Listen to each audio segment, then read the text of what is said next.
আপনারাও কি তেল মশলাদার খাবার এড়িয়ে এই গরমে হালকা পাতলা কিছু খেতে চান? আর এই গরমের জন্য তেল মশলাদার খাবার কিন্তু আমাদের শরীরের পক্ষে একদম ভালো নয়। একদম কম তেল মশলায় হালকা পাতলা এই মাছের ঝোল, যা শরীরকে রাখবে হালকা আর স্বাস্থ্যের জন্য উপকারী, যা খেতেও কিন্তু খুবই সুস্বাদু। ঘরে থাকা উপকরণ দিয়েই সহজেই বানিয়ে ফেলা যায়। তাহলে চলুন দেখে নিন আজকের রেসিপি, এই হালকা পাতলা সবজি দিয়ে মাছের ঝোল।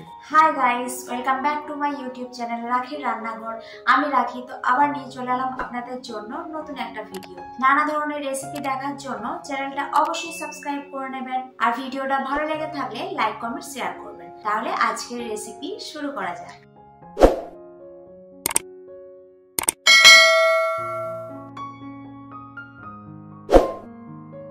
তো হাই গাইস, এখানে সবজি দিয়ে মাছের ঝোল বানানোর জন্য এখানে নিয়ে নিয়েছি আমি 250 গ্রাম মতো পটল। তো পটলগুলোকে খোসা ছাড়িয়ে ভালো করে পরিষ্কার করে নিচ্ছি। এই যে দেখুন, পটলগুলো খোসা ছাড়িয়ে নিয়েছি, এরকম একটু করে খোসা ছাড়িয়ে নিয়েছি আর একটু করে খোসা রেখেছি, আর মাছ বরাবর এরকম করে কেটে নিয়েছি। আর এই যে দেখুন, একটা বড় সাইজের আলু নিয়েছি। যেহেতু মাছের ঝোল বানাবো, তাই আলুগুলোকে এরকম লম্বা লম্বা করে পাতলা করে কেটে নিয়েছি, আর কেটে ভালো করে ধুয়ে পরিষ্কার করে নিয়েছি। আর এদিকে ছোট সাইজের একটা রুই মাছ নিয়ে নিয়েছি। রুই মাছটাকেও ধুয়ে পরিষ্কার করে নেওয়ার পর এর মধ্যে কিছু মশলা মাখিয়ে নেব।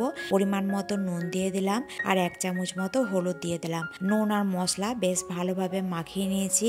এবার এটাকে কিছুক্ষণ রেখে দেবো, যাতে মাছের ভিতরে নুন হলুদ একটু ঢুকে যায়। এবার একটা কড়াই বসিয়ে কড়াইটাকে ভালোভাবে গরম করে নিতে হবে।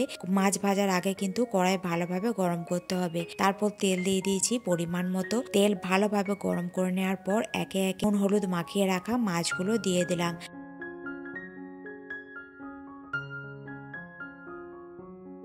মাছগুলোর এক পিঠ কিন্তু ভালোভাবে ভাজতে হবে, তারপর কিন্তু উল্টাতে হবে। তো মোটামুটি 5 মিনিট আমি হাই ফ্লেমে মাছগুলোকে আমি ভেজে নেওয়ার পর এক পিঠ আর এক পিঠ আমি উল্টে দিলাম, আর এক পিঠও বেশ লাল লাল করে আমি মাছগুলো ভেজে নেবো। তো মাছগুলো ভাজা হয়ে গিয়েছে। মাছগুলো ভাজার পর একটা প্লেটের মধ্যে তুলে রেখে দিলাম।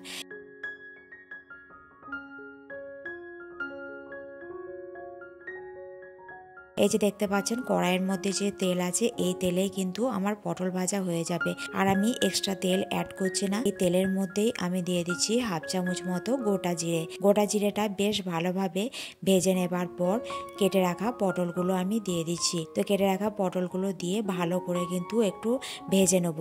পটল রান্না করার আগে কিন্তু ভেজে নিলে খেতে ভালো লাগে। খুব কম তেলে কিন্তু আমি ভাজছি। ফ্লেমটাকে একদম মিডিয়াম করে দিয়েছি। যেহেতু কম তেলে ভাজছি, তাই হাই ফ্লেমে রাখলে কিন্তু পটলগুলো পুড়ে যাবে। সামান্য একটু নুন দিয়ে দিলাম ভাজার আগে। নুন দিয়ে ভালো করে মিশিয়ে নিচ্ছি। তো কিছুক্ষণ এটাকে 5 মিনিট মিডিয়াম ফ্লেমে ভেজে নেবার পর এর সাথে আলুগুলো দিয়েও কিন্তু হালকা করে একটু ভেজে নেব। তো মোটামুটি 10 মিনিট আলু আর পটল একসাথে কিন্তু ভেজে নিয়েছি। তো দেখুন, ভাজা হয়ে গেছে। এবার এর মধ্যে পরিমাণ মতো জল দিয়ে দিচ্ছি আলু আর পটলটা সেদ্ধ করার জন্য। তো পরিমাণ মতো জল দিয়ে ভালো করে মিশিয়ে নেবার পর একটু হলুদ দিয়ে দিলাম জলের মধ্যে। এবার এটাকে ঢাকনা চাপা দিয়ে ভালো করে সেদ্ধ করে নেব। তো ঢাকনা চাপা দিয়ে মোটামুটি 10 থেকে 15 মিনিট এটাকে এভাবে চাপা রেখে দিয়েছিলাম। এবার দেখুন, ঢাকনা খুলে আমি আবারও ভালো করে নাড়িয়ে দিচ্ছি, আর দেখে নেব আলু আর পটল ঠিক মতো সেদ্ধ হয়েছে কিনা। আলুগুলো কিন্তু একদম সেদ্ধ হয়ে গিয়েছে, আর পটলও সেদ্ধ হয়ে গিয়েছে। এবার এই কড়াই থেকে নামিয়ে একটা জায়গার মধ্যে ঢেলে রেখে দিচ্ছি।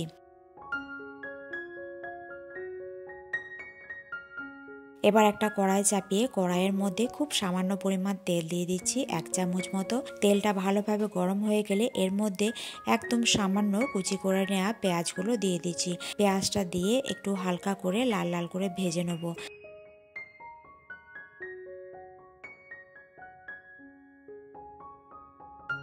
তো দেখুন, এই যে পেঁয়াজটা হালকা লাল লাল করে ভেজে নিয়েছি। এবার এর মধ্যে একটা অর্ধেক টমেটো দিয়ে দিচ্ছি। টমেটো কিন্তু হালকা করে একটু ভেজে নিচ্ছি। টমেটো একটু হালকা নরম হয়ে গেলে এর মধ্যে একে একে মশলা দিয়ে দিচ্ছি। আদা রসুন বাটা খুবই সামান্য পরিমাণ, 1/2 চামচেরও কম। হলুদ গুঁড়ো দিয়ে দিচ্ছি 1/2 চামচ মতো, লঙ্কা গুঁড়ো 1/2 চামচ, আর ধনে গুঁড়ো দিয়ে দিচ্ছি 1/2 চামচ মতো।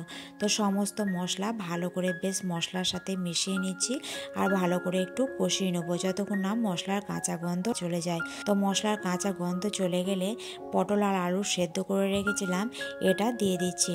পটল আলু ভালো করে মিশিয়ে নিচ্ছি মশলার সাথে। আর এর মধ্যে নুনটা যেহেতু কম মনে হলো, তাই পরিমাণ মতো একটু নুন দিয়ে দিলাম। ওই হাফ চামচ মতো নুন দিয়ে ভালো করে মিশিয়ে নিয়ে একবারে ভালো করে ফুটিয়ে নিচ্ছি হাই ফ্লেমে। তো কিছুক্ষণ ধরে এটাকে ফুটিয়ে নেওয়ার পর এই যে ভেজে রাখা মাছগুলো মিশিয়ে দিলাম। রান্নাটা কিন্তু একদম রেডি হয়ে গিয়েছে মোটামুটি। যেহেতু আলু আর পটল আগে সেদ্ধ করে নিয়েছিলাম, তাই রান্না কিন্তু আর বেশি দেরি লাগবে না, প্রায় হয়ে গিয়েছে। তো সবার শেষে আমি একটু ভাজা জিরের গুঁড়ো ছড়িয়ে দিলাম। কড়াইয়ের মধ্যে হালকা একটু ড্রাই রোস্ট করে নিয়েছিলাম, সেটাকেই জিরাটাকে ভালো করে গুঁড়ো করে নিয়ে ওই হাফ চামচ মতো এর মধ্যে একটু ছড়িয়ে দিলাম, তাহলে খুবই একটা ভালো টেস্ট আসবে। তো এই যে দেখুন রেডি হয়ে গিয়েছে আর সার্ভও করে নিয়েছি। খুব সুন্দর লাগছে দেখুন, হালকা পাতলা কম মশলায় এই সবজি দিয়ে মাছের ঝোল। তো রেসিপিটা কেমন লাগলো অবশ্যই কমেন্ট করে জানাবেন। ভিডিওটা ভালো লাগলে লাইক শেয়ার করতে ভুলবেন না। চ্যানেলে নতুন হলে চ্যানেলটা অবশ্যই সাবস্ক্রাইব করে নেবেন। আবার আসছি নতুন কোনো এক রেসিপি নিয়ে। আজকের জন্য টাটা।